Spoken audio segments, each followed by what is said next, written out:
Alors c'était un travail sur 2 jours qu'on a dû faire, donc pour toutes les écoles IPAC Bachelor Factory France et Espagne sur une thématique spéciale. La thématique de cette année, c'est sur les villages de vacances AEC, un thème qui est sympa. Le premier jour, on a dû, la première matinée, mettre à jour le profil LinkedIn de notre candidat, réaliser son CV et réaliser un mail de motivation. L'après-midi, du coup, pour les super coachs, on a dû coacher nos candidats pour l'entretien.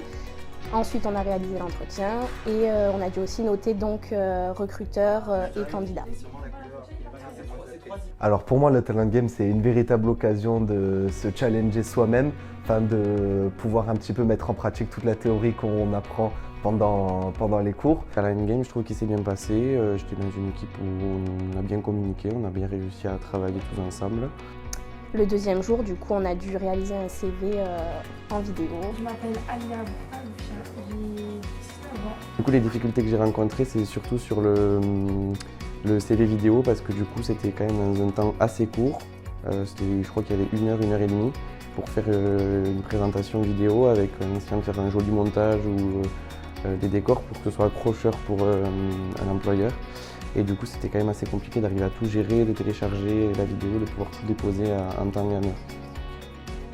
Alors ce que j'ai préféré faire, c'est l'interaction entre les recruteurs et les candidats, puisque du coup on a pu avoir un échange concret. Il n'y avait pas qu'un candidat, on en avait 6 en face, donc on pouvait aussi leur poser des petits pièges, donc c'était assez sympa.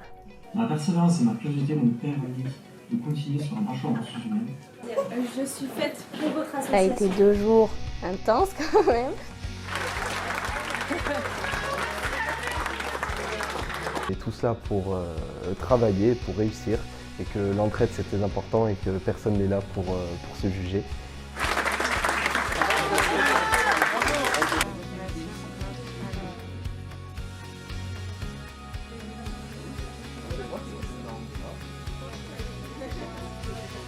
Alors ces 2 jours sont bien passés, donc on a pu également souder un peu les liens dans les équipes. C'est vrai qu'on ne se connaissait pas forcément tous mieux que ça, donc là on a pu déjà découvrir aussi les autres classes et plus en profondeur le groupe également. Le conseil du coup que je donnerais aux prochains participants de l'année prochaine, c'est de ne pas venir fermé et d'être ouvert du coup et d'être vraiment ouvert à travailler avec des gens qu'on ne connaît pas.